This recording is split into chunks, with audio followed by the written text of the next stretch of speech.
And just like that, Hidden Nation, welcome right into the studio. You got Josh Cary here. It's your hidden entrepreneur.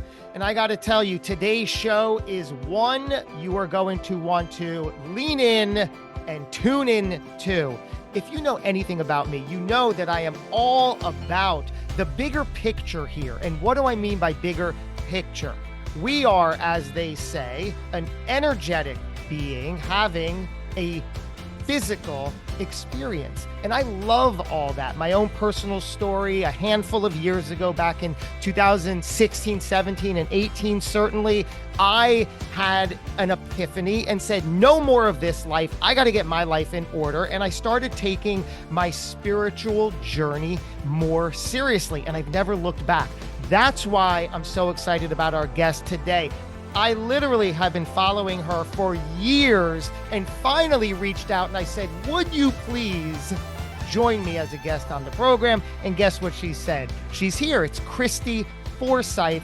Guys, I'm telling you, this is the conversation you want to tune into. Christy, welcome to the program. Thanks for having me. I'm excited to be here. You list yourself on your pages. There's a variety of titles and names and things you do. I get it. And I want you to sort of like put them into perspective. I've seen soul therapist, which is incredible. An intuitive life coach, which I can understand a little more. But then you also use the phrase mystic. What are some of these terms?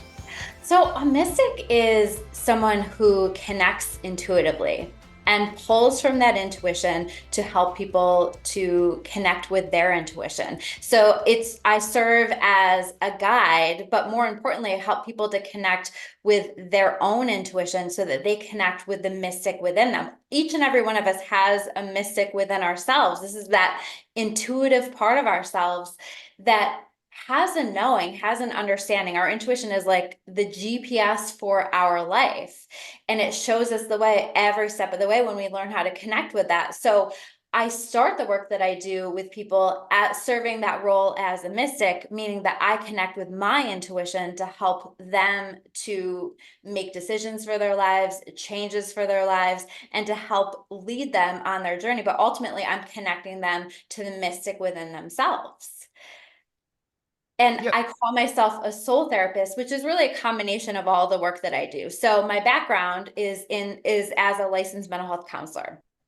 So I did that for a long time and then stepped into my own spiritual awakening and was in this place where I was looking for something else. I knew I just had that itch that I couldn't scratch. I had this awareness that there was something more that I was wanting to connect with, and I didn't understand what that was. And so that discomfort led me ultimately to create the work that I'm doing now, where I was feeling called to help people, but I was feeling called to help people in the ways that I was opening up. I was intuitively connecting in a lot of different ways and connecting with energy and understanding energy and people's energy fields more deeply. And that led me to a place where I created what I call soul therapy. So it's really this combination of my intuition, my training, and my background as a certified life coach, but also a licensed mental health counselor. And so we bring that all together. And it's my understanding of energy and how energy works, because to me, this is the great loophole for people. When we can understand how energy works, how our unique energy field interacts with energy, the energy in the world, we can create powerful changes for ourselves. So when people are working with you, it seems like that, at least from my experience, that when you understand what, let's call it spirituality as the broad label here, that we're energy and we in fact influence very deliberately, consciously or subconsciously, our experience. And we have to do certain things to, if we want more, different, or better, then we have to come to the table and do. But it almost seems like all of this, and I'm speaking from my personal experience as well, this is almost the step one, right? This isn't the full answer, right? Like once you embrace, that doesn't give you that doesn't grant you the freedom of success and comfort and everything that you want, right? There's still so much more to be done, even once you understand all of this. So what is that missing piece? I think that we're always growing, we're always progressing, right? Or hopefully, and we're always allowing ourselves to be on this growth journey. And when we learn how to connect with our intuition very nicely leads us along that path. I always say it's like breadcrumbs along a Mhm. path, right? We never are arriving at our final destination, really. There's always room for growth, there's always room for expansion. And so as we tune into that intuition and we let that lead us and guide us, it's taking us step by step in the direction of where we need to be. So yes, we can connect with healing, or we can connect with insights, or we can make powerful changes in our lives, but it never stops there. We ideally continue to expand and grow and work on ourselves. And to me, intuition is that key, because it's really that GPS for our life. It's showing us the way every step of the way. Intuition. So let's talk about Mhm. that for a minute. You say we all have it. Is that's the same as like a gut feeling or what I believe to be true or know to be true or feel to be true? Is this we all is that sort of the goal, is to like enhance our intuition to then be able to follow the path, make the decisions, think the right thoughts?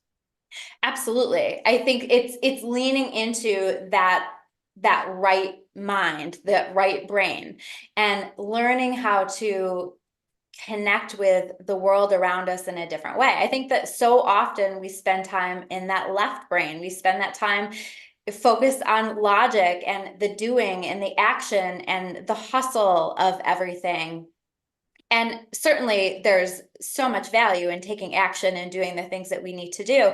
But when we lean into our intuition, it really, I mean, what we're talking about here with intuition is we're talking about trusting ourselves, right? We learn how to trust ourselves. We learn how to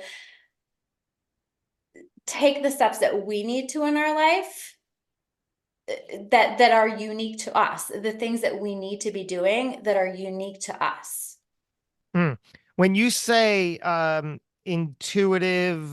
intuition, you does that suggest that you're in the category of medium and psychic, or is that so different and unrelated? I think that there are varying levels of that, right? I think that we all have these intuitive abilities, and some people are more in that territory of mediumship, right? Where they're connecting with cross loved ones. Hmm. And then you have people who are able to access intuition in such a way that I would call that psychic, right? Where that's this ability to take a look at where somebody maybe has been, where they're going. We can look at timelines, we can look at the projection out into the future and have a sense of that. So I put that more into that category of psychic. And yes, I do connect more in like that psychic kind of a way. But I think for most people, this is just about empowering our lives through tuning in, through going Hmm. within and really connecting with those answers, because I truly believe that each and every one of us has the answers to our life within. You know, when I was Mhm. going through my spiritual awakening, it was just this feeling, it was this sense. I was in a place in my life where I thought, okay, I'm going to retire from this job. This is going to be the way that it's going to be. And I'm happy and I'm fine. But every day looked the same. I wasn't growing. I wasn't progressing. And my intuition came in and it said, no, like you've got to change. Something has to be different, because in order for you to fulfill a bigger plan for yourself here in this life, something has to be different. And so I started to get that discomfort. I started to get that feeling that something needed to change. And I started to look for something different, something else. What am I needing? What is this that I'm feeling? And I think that this happens for a lot of people. We start to ask those questions and we start to put those signals out there to the world, and we start to magnetize to us the answers to those questions, the changes that we need to make. And I think that that's what intuition is for a lot of people, is just this awareness of I need to make this change. I need to take this step. I need to do this thing. I need to, it can be as simple as just leaving their house that day. Maybe we just feel like we need to leave our house and run to the store, and we run into somebody that we needed to connect with, and that there's an opportunity related to that. It can be as simple as, feeling called to be a guest on a podcast, and that opens up to something else, right? It's like the step-by-step progression. And so to me, intuition is just like these little things that we feel called to do in some way, shape, or form. And we all have an awareness, we all have a connection to that that's leading us. Can you work with me here and show me, like, because I'm guessing you do this with yourself, right? For your own journey, but then this is how you work with clients. So like, how might that look like? If I come to you, can you read something about me or with me, or do I provide, like, how does it typically work with you? Typically, we open up the energy with a conversation. So we start to have a conversation with each other. And through that process, part of my intuitive gift is to be able to feel into people. Right. So many of us are able to do that, right? We can read people, we can feel people, we can get a sense of where they're at. And so I will offer some kind of feedback in terms of what I'm feeling with them. And we might have a conversation about that. But a lot of the process looks like me encouraging people to start to tune in with themselves, because I feel like so often that we are intuitively connecting. We do have a sense of what it is that we need to do. We just don't trust ourselves. We just don't honor it, right? I find that the voice of intuition tends to be more subtle. It tends to be more gentle. And when I feel into it, intuition always feels like kind of, the best way I can describe it is like a neutral feeling for me, whereas the voice of fear is much louder. And I think that this is a challenge that so many people are dealing with, is they're afraid in so many ways. We have so much fear around so many different things. And so I'm teaching people how to lower that connection with the fear, to take a little time to like really be able to tune in with themselves so that they can hear themselves, so that they can listen to it. And the next step of that is in honoring that, because again, a lot of times we are listening, we do connect with those messages, we just feel afraid to follow through with them. What are you picking up on me?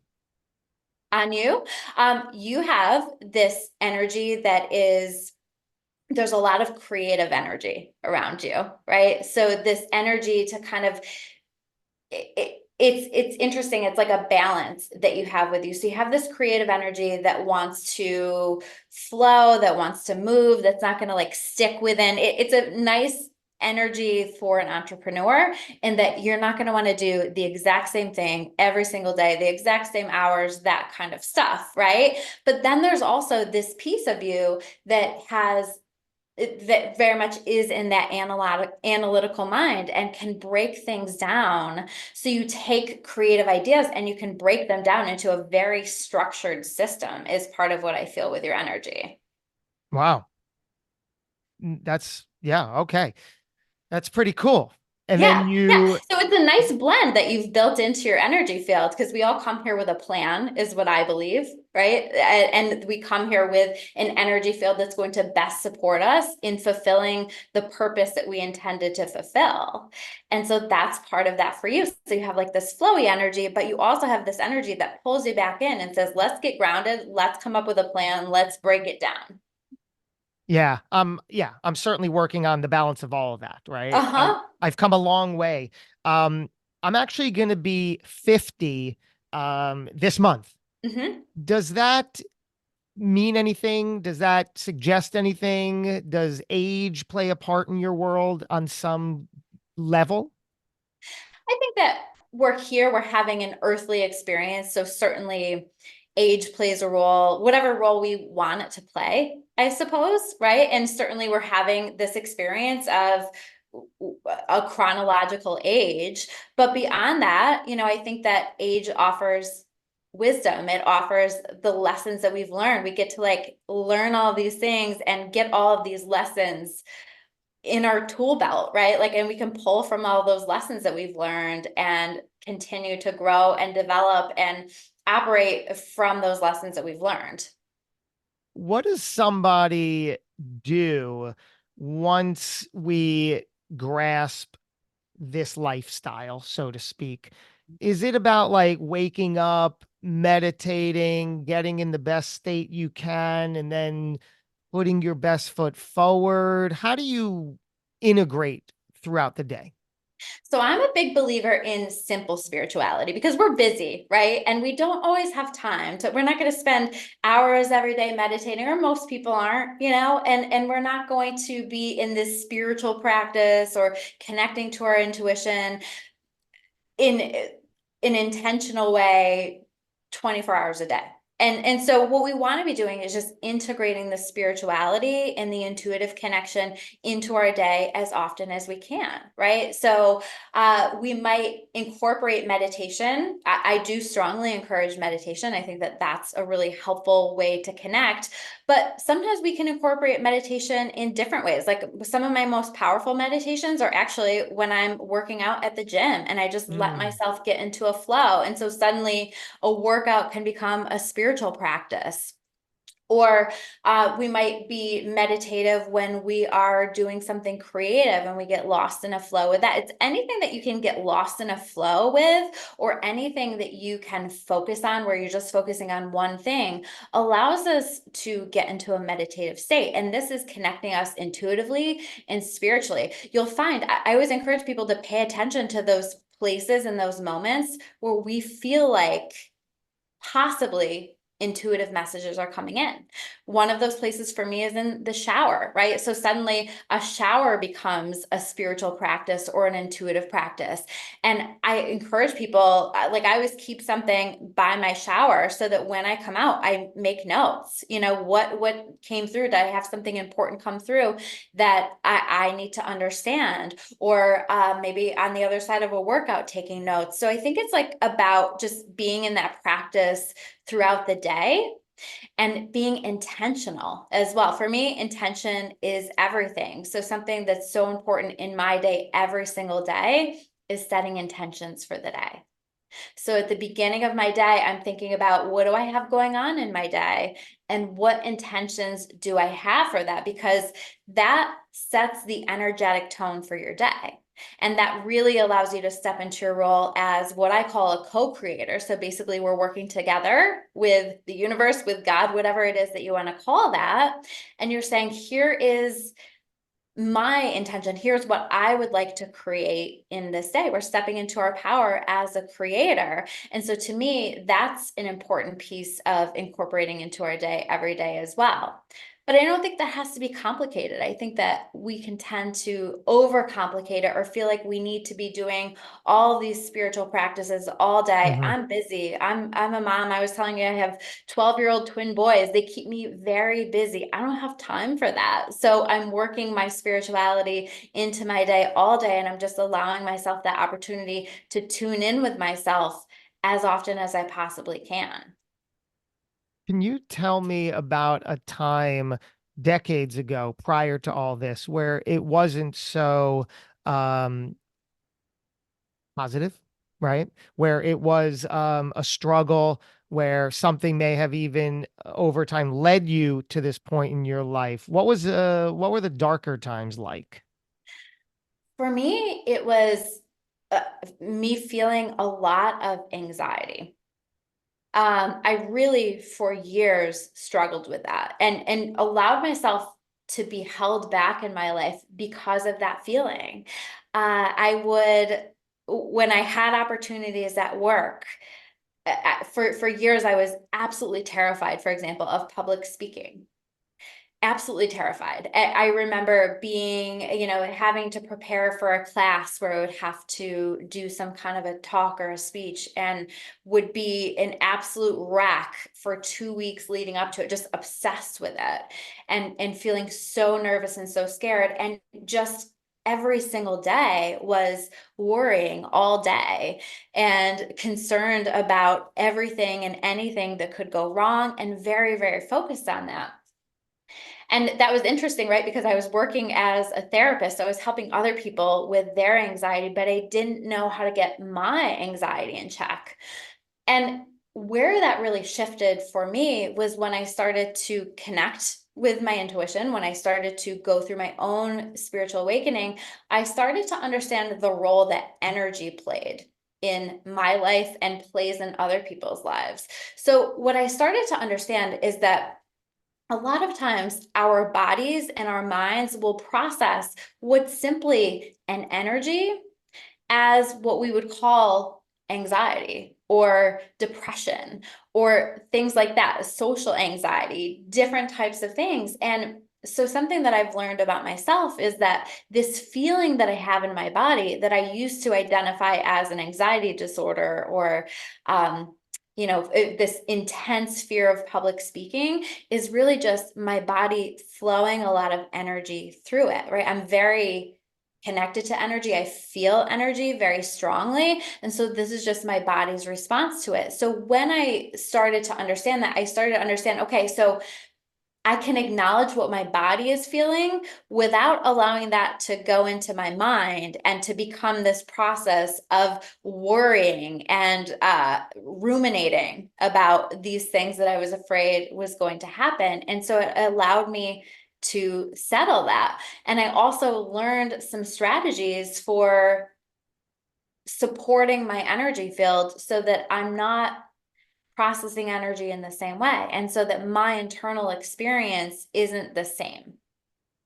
The thing in your background is specifically and deliberately created for energy Mhm. healing, I guess is the word. Tell me what's happening. How do we use it? What am I supposed to be feeling? How does it work? So this is they're called quantum fractal healing mandalas, and this is something that was created by a friend of mine, Keith Allen Kay, and he creates these incredible healing mandalas that are programmed with energy because not we're energetic beings and we're Mhm. always processing energy. Like when I think about energy, I think about like the way that we can walk into a room after somebody's had an argument and you can cut the tension with a knife. You can feel it, right? That's energy. We're constantly processing energy, some of us more than others, feeling and processing energy, and it's flowing through our bodies, it's flowing through our minds. And so, this is something that is supporting people in helping them to connect with a specific energy, and the specific energy is divine love. So, it's essentially God's love. So I'm supposed to feel that. Mm-hmm.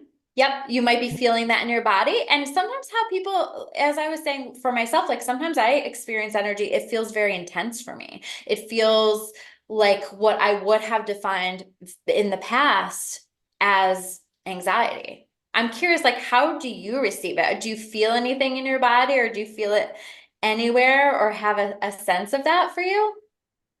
No. It's soothing, so I imagine that that's in the That's a feeling. realm, right? Yep.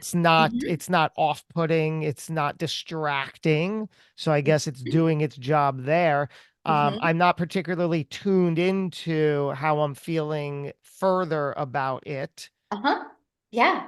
But I think that you said soothing, right? And I Mhm. think that that is one of the goals. I mean, we're all going to respond to that differently. We're all built differently, but certainly that was an intention that he built into the healing mandalas. It's meant to communicate with your energy field and do a lot of the work for you Mm.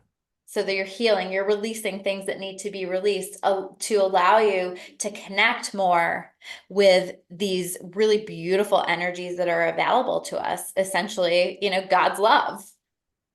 You work with clients in a variety of ways, Mhm. including an annual event called the 48-hour Vibe Upgrade. Yes. And I was saying that I love that name Mhm. because I mean, just even the 48 hour, it gives me an impression of, oh, this is something tangible. This is something I can do, something I can accomplish with a beginning and an end. You've done this, I believe, once in the past.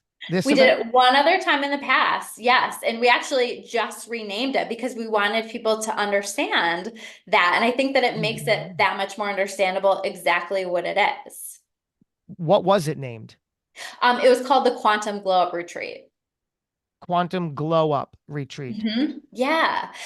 Because the intention behind this retreat is to provide people with years worth of counseling, years worth of coaching work over the course of 48 hours, because we're diving in and we're using all of the tools that we're able to connect with. I do this together with somebody named Nicole Eaton to help people to create that change quickly. Because again, I don't think that it always has to be so complicated. And I think that when we start to incorporate things like spirituality, when we start to incorporate things like working on people's energy fields, that can help them physically, emotionally, mentally, spiritually, all the things. And so when we start to do work around that stuff and we start to work on what I call the shadow work, right? Taking a look Mm. at where we're self-sabotaging ourselves, where we're keeping ourselves stuck, where we're holding ourselves back, and we get into like that unconscious stuff and clearing that stuff out.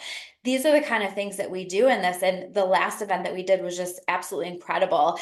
I knew that it was going to be amazing, but to watch the changes that people made over the course of 48 hours was wild. It was just magical. And that's the intention, is for it to be magical for people.